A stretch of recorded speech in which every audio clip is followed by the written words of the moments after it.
A wave of violence has been sweeping across the country over the last couple of weeks, and now police are finding themselves in the crosshairs. Yeah, police officers take an oath to serve and protect citizens, even if it means putting their lives in danger. WCBI's Jory Talley takes a look at how law enforcement are policing in the wake of the tragic event. Audrey and Joey, in situations like we've been seeing lately, it's very important to look at all aspects, and that's exactly what law enforcement is doing.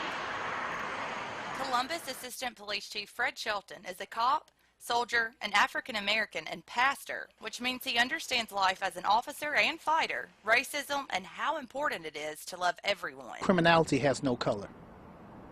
If you break the law, we don't necessarily look at what color you are. If you have an expired tag, you have an expired tag. That's a violation of the law. We deal with people on a daily basis in law enforcement action. 95% of what we do has no enforcement action at all. So what I would suggest to people, if you'll be courteous, cooperative, and compliant, there will be no issues. Getting the public to understand what it's like to walk in officer's shoes is what Aberdeen Police Chief Henry Randall is doing by speaking at community functions. The best way to get them to understand or get them to see what's going on in law enforcement is to put them in our shoes.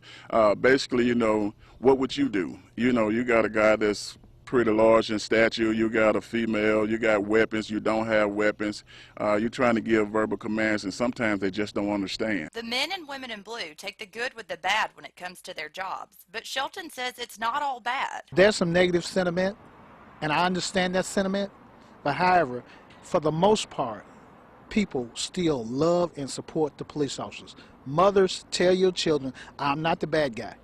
Well, if you don't behave, the police is I'm not going to get your child. I'm going to love your child. I'm going to protect your child, even if it means putting my life on the line. Chief Randall says the recent killings are tragedies for both officers and civilians. To me, all lives are important. We don't take anything for granted. But at the same time, when law enforcement gives a verbal command or something, just adhere to what they're saying, whether you agree or not. I mean, it's some things in law enforcement that I don't agree with, but I still have to follow rules and regulations and policies. Both of the officers say, regardless of what's going on, it's not going to stop them from doing their jobs to the best of their ability. Live in Columbus, Jory Talley, WCBI News. Audrey